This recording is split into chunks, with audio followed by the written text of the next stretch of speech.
Aleluia, glória a Deus. Pai do Senhor, irmãos,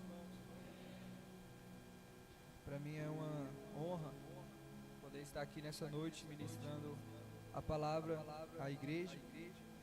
Queria ler com os irmãos em duas passagens bíblicas muito conhecidas para conseguirmos entender a mensagem nesta noite.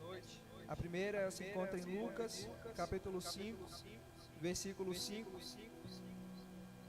Lucas, capítulo 5, versículo 5.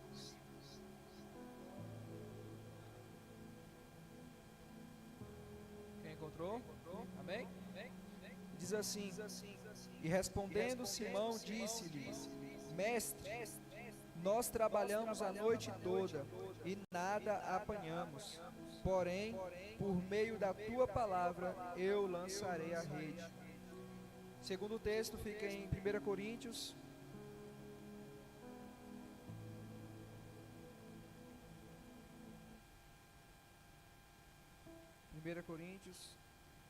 capítulo de número 1,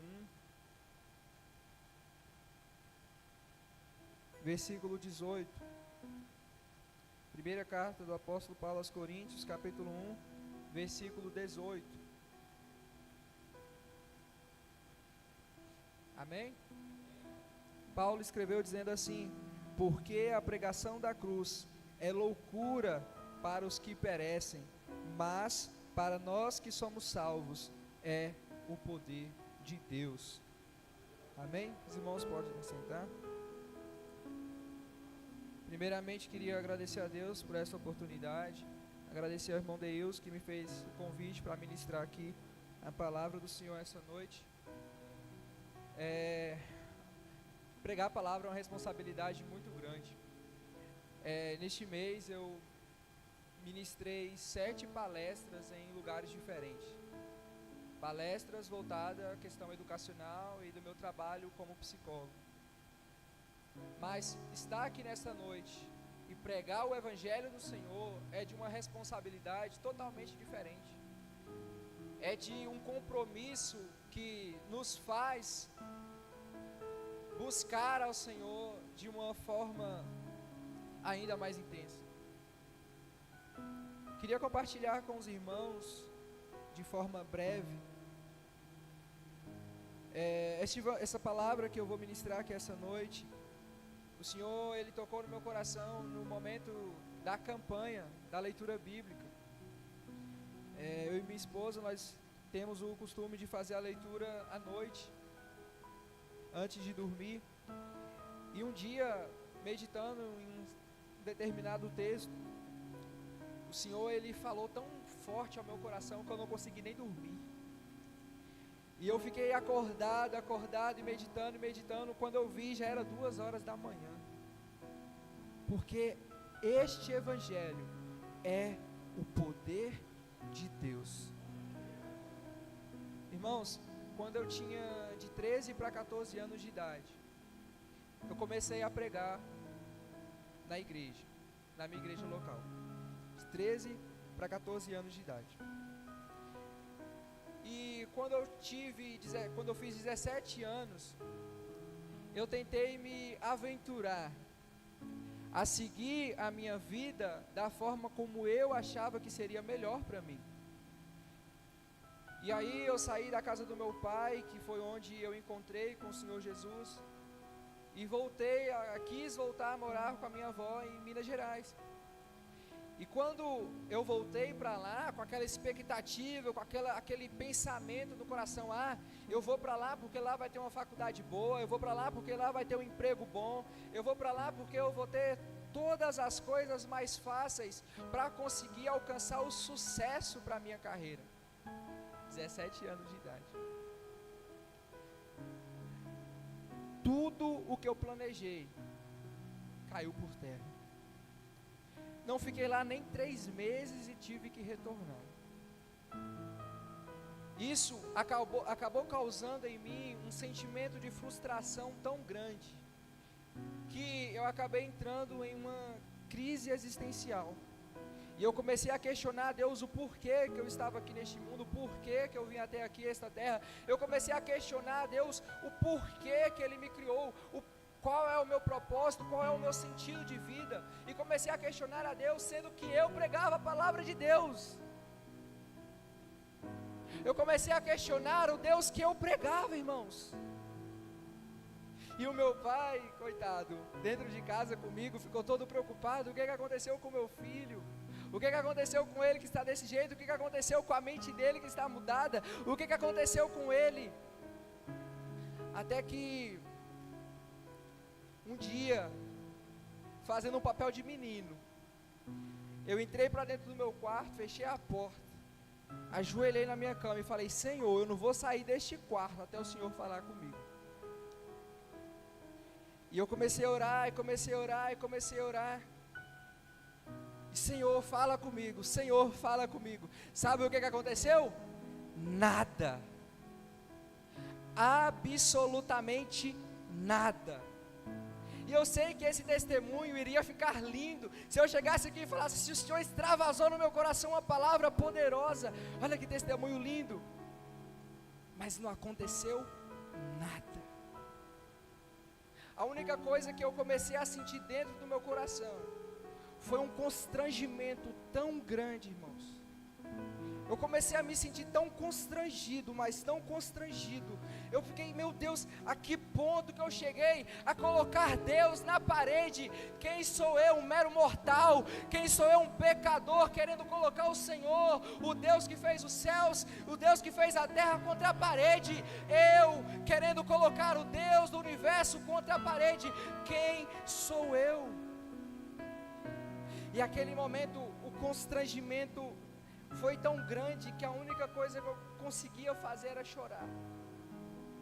Chorar, chorar, chorar, e arrependido, e as lágrimas rolando, e todo mundo na casa que sabia que do meu estado que eu estava na mente, passando por aquela crise existencial. O meu pai, minha madrasta, meu irmão, começaram todos a ficar preocupados, porque eu tinha trancado a porta do meu quarto, e todo mundo na casa só escutava o soluço do meu choro, mas não conseguiam entender absolutamente nada do porquê eu estava chorando. Eles não entendiam, mas era o poder da palavra de Deus que estava inundando o meu coração. Era o poder do Evangelho que estava inundando o meu quarto. Era o poder do Evangelho de Deus que estava transformando a minha mente. A partir daquele dia, eu fiz um voto com o Senhor, que todas as vezes que eu lesse a Bíblia, eu não ia ler mais normalmente, como uma simples história contada por alguém. Eu fiz um voto com Deus que a partir daquele dia, todas as vezes que eu pegasse a minha Bíblia para ler, eu ia imaginar como se aquilo fosse Deus me chamando para poder viver. E quando nós olhamos para o primeiro texto em que nós lemos, em Lucas capítulo 5, versículo 5, e nós entendemos Pedro virando para Jesus e falando assim: Senhor, eu pesquei a noite toda e nada consegui apanhar. Senhor, eu lancei a rede a noite toda e nada consegui pegar. Senhor, eu estou cansado, Senhor, eu estou fadigado, mas nada consegui pegar. E aí a gente tem um costume de achar bonitinho Pedro virar e falar assim: Senhor, sobre as tuas palavras eu lançarei a rede. É bonito, não é? Mas é errado. Sabe o que Pedro estava querendo dizer? Senhor, eu sou um profissional e tentei a noite toda e nada peguei. Agora, sobre as palavras de tu, que é um pregador, que prega o evangelho em cima do meu barco, eu vou lançar rede. Sabe o que Pedro estava querendo dizer? Sobre a minha responsabilidade, sobre o meu profissionalismo, eu nada consegui, mas eu vou lançar segundo a palavra sua, porque se der errado a responsabilidade é sua, se der errado a culpa é sua, se der errado o erro é totalmente seu. Era isso que Pedro estava fazendo. Mas é porque Pedro, ele ainda não conhecia com quem ele estava falando de verdade.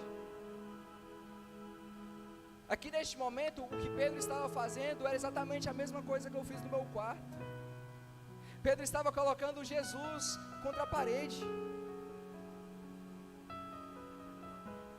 Mas é porque Pedro, ele não entendia com quem é que ele estava falando.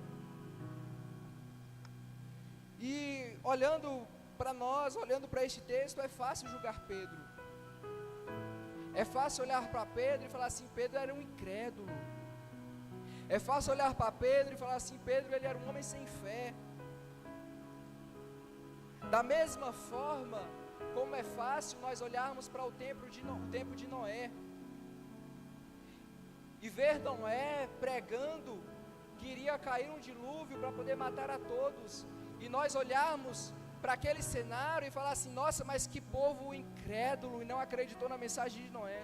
Irmãos, imagine só,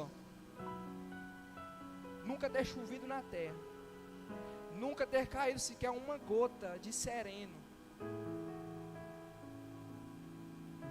e do nada vinha um velho pregando, falando que ia cair chuva e matar todo mundo.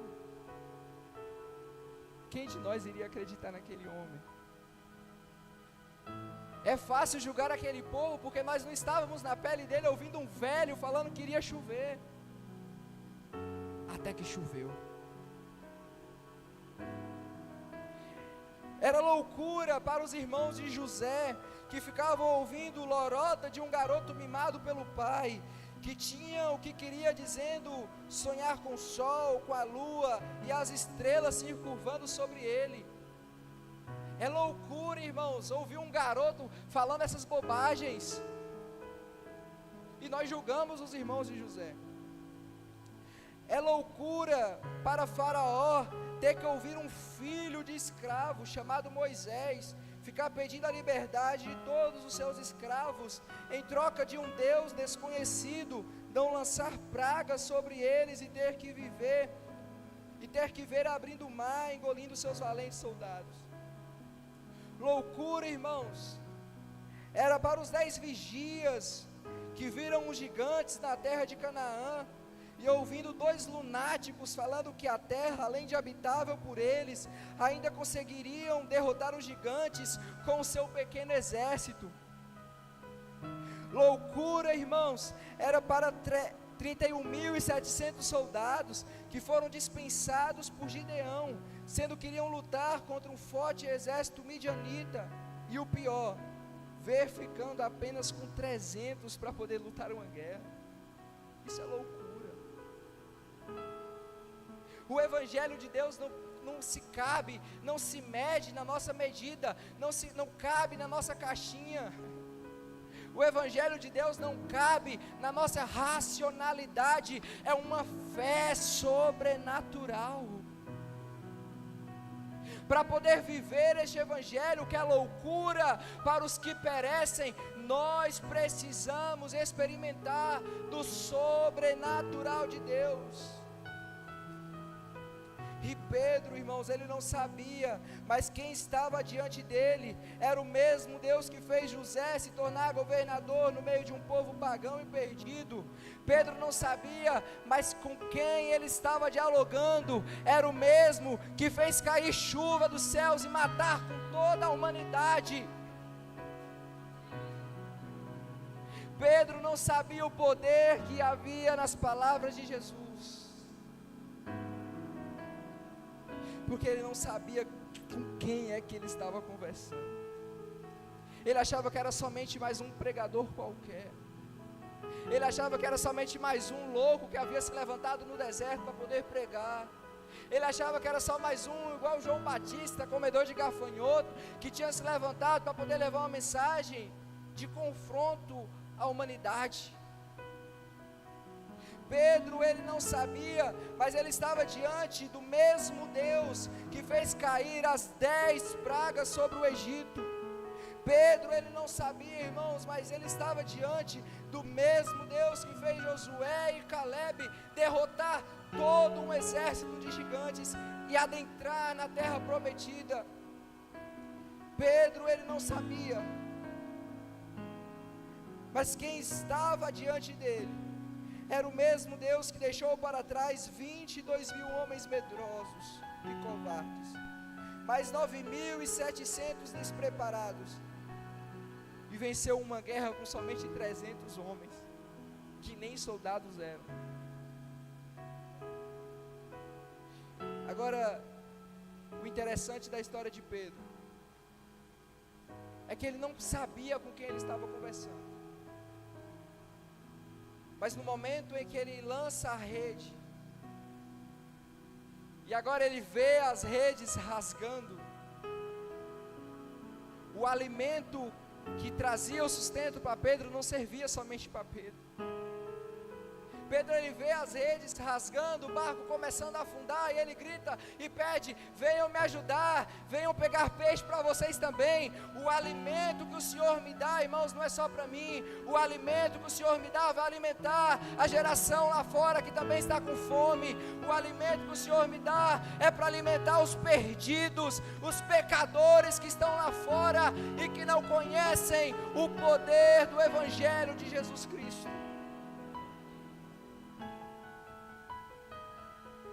Pedro não sabia que a sede que ele tinha, ele estava dialogando com a própria água viva. Pedro não sabia, mas a fome que ele tinha, ele estava conversando diante do pão vivo que desceu dos céus. Pedro, ele não tinha noção que ele estava conversando com Deus, que é o alfa e o ômega, o princípio e o fim, o Deus que criou, mas também um Deus que pode matar, o Deus que faz nascer, mas é o Deus também que pode acabar com a vida, é o Deus que dá a doença, mas também é um Deus que dá a cura, é o Deus que tira, mas também é o Deus que dá. Aleluia.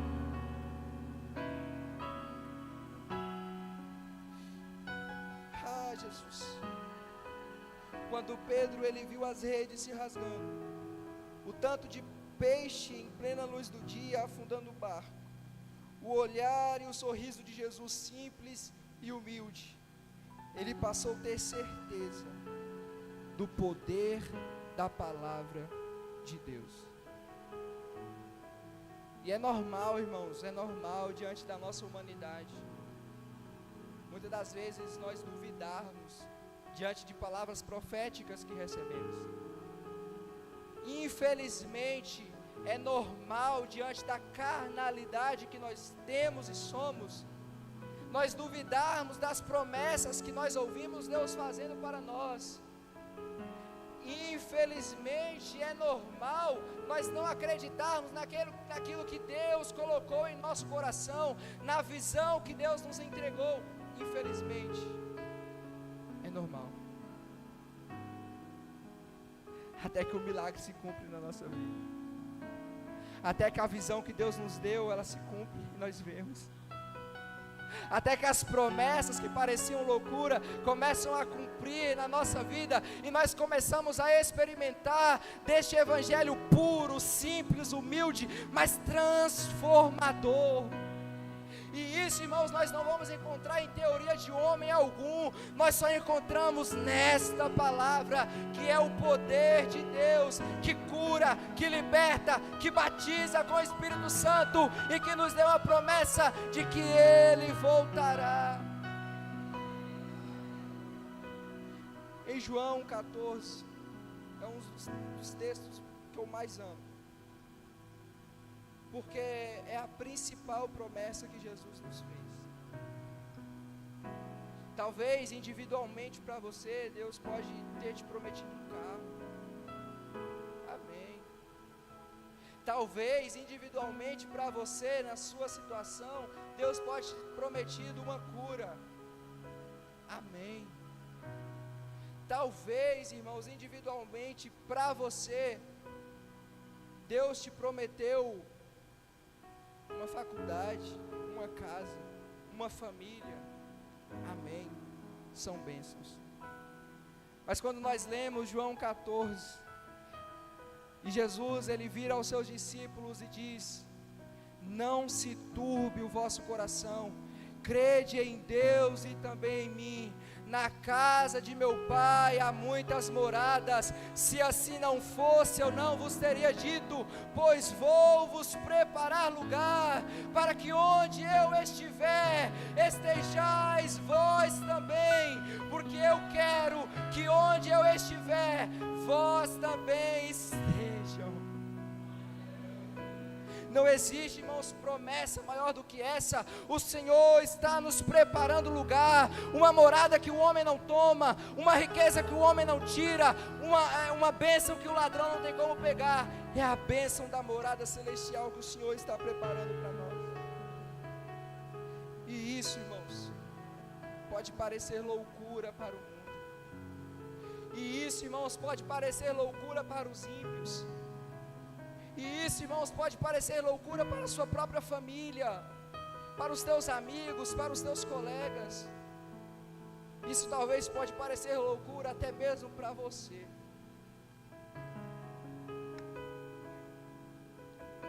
Mas é pelo poder da palavra de Deus. É pelo poder do Evangelho de Jesus Cristo. É pelo poder que há nas Sagradas Escrituras. Não tem como. Eu posso ser o melhor pregador, eu posso ter a melhor oratória, a melhor comunicação, que eu não vou conseguir colocar dentro do seu coração que há poder na palavra de Jesus. O único que tem esse poder é o Espírito Santo. O único que tem esse poder é o Espírito Santo de Deus, através da palavra. E por que eu contei parte do meu testemunho? Porque no dia em que eu estava lendo em Gênesis, na campanha da leitura bíblica,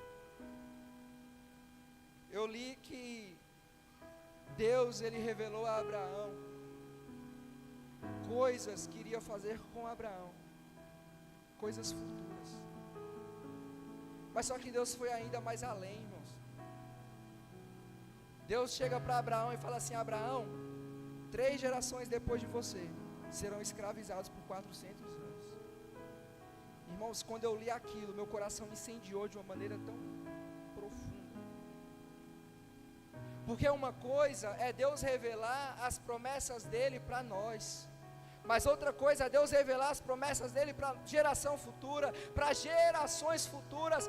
Todo o plano desenhado Deus entregou nas mãos de Abraão. E ainda Deus fala assim: vamos nós esconder alguma coisa do nosso amigo Abraão? Deus chamou Abraão de amigo, irmãos. Isso pode parecer loucura, mas Deus chamou Abraão de amigo. E quando eu li isso, eu fiquei: meu Deus, que nível de intimidade, que nível de entrega, que nível de amizade. É isso que eu quero ter, uma entrega profunda ao Senhor, uma amizade tão profunda com Deus, a ponto de Deus revelar não somente os planos que Ele tem para mim, mas os planos que Ele tem para os meus filhos, o plano que Ele tem para os meus netos, o plano que Ele tem para gerações futuras. Irmão, se isso não arde em nosso coração, tem algo errado. Se isso não queima em nosso coração, tem algo de errado com o nosso espiritual com Deus.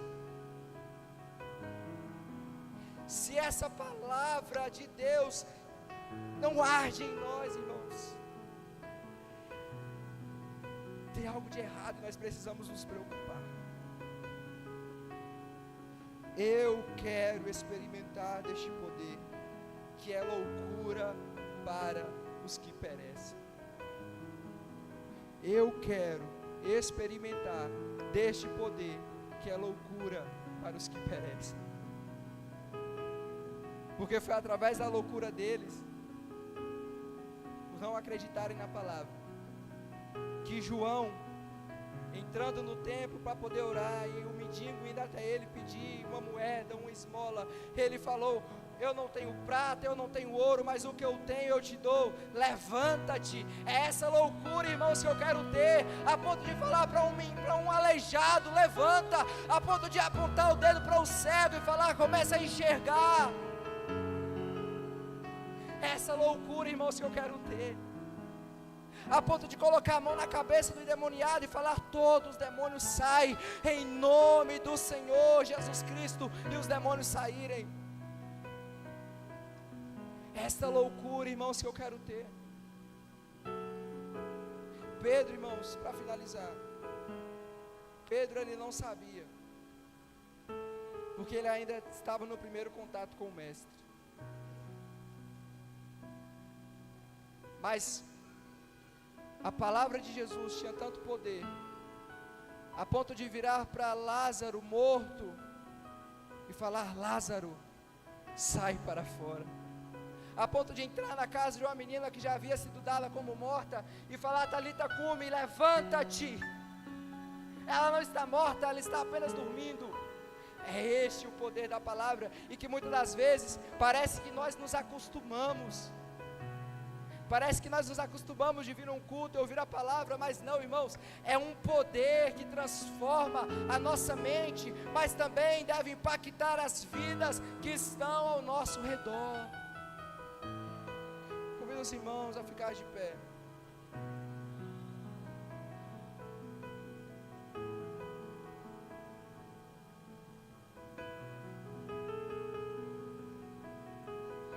Convido você que ouviu essa palavra e sentiu um incômodo no seu coração.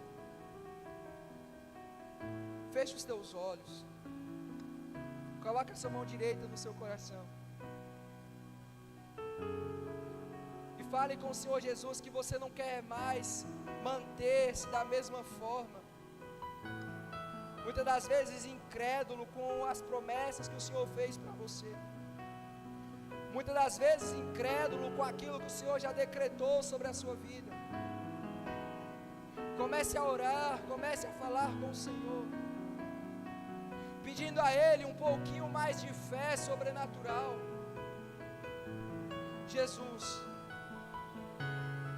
Paizinho, nós estamos diante de Ti neste momento, Pai. Que nós não venhamos nos acostumar com as Tuas sagradas Escrituras, Jesus. Que nós não venhamos, Pai, nos acostumar com o Teu Evangelho, que é o poder de Deus para este mundo, que é o poder de Deus para esta geração. Pai, nós nos arrependemos por talvez nos acomodarmos e sermos os mesmos de sempre. Nós queremos algo mais de Ti, Jesus. Se nós já vimos cura, nós queremos ver mais cura no meio da Tua igreja. Se nós já vimos salvação, nós queremos ver mais salvação ainda. Jesus, se nós já vimos milagres e prodígios, nós queremos ver ainda mais, Pai. Jesus, se nós já vimos pessoas vindo até aqui na frente, se convertendo, nós queremos mais, Pai.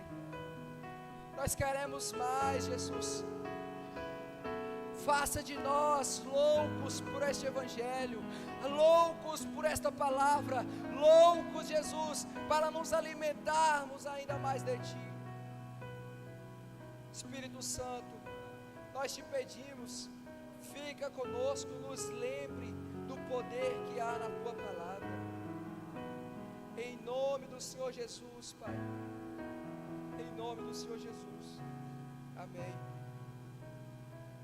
No livro de João, capítulo 6, Jesus, depois de ter pregado uma palavra dura, e vendo as multidões saindo de perto de Jesus, Jesus vira para os discípulos e fala: vocês também não vão com eles? Pedro, o mesmo Pedro que estava incrédulo diante da palavra de Jesus antes, vira para Jesus e fala: Senhor, para onde iremos nós, se só Tu tens palavras de vida eterna? Para onde iremos nós, se só Tu tens palavra que transforma? Para onde iremos nós, se só Tu tens palavras de cura? Para onde iremos nós, se só Tu tens palavras de libertação? Para onde iremos nós, se só Tu tens palavras de salvação? Para onde iremos nós, se nós não encontramos alimento para nossa alma em nenhum outro lugar?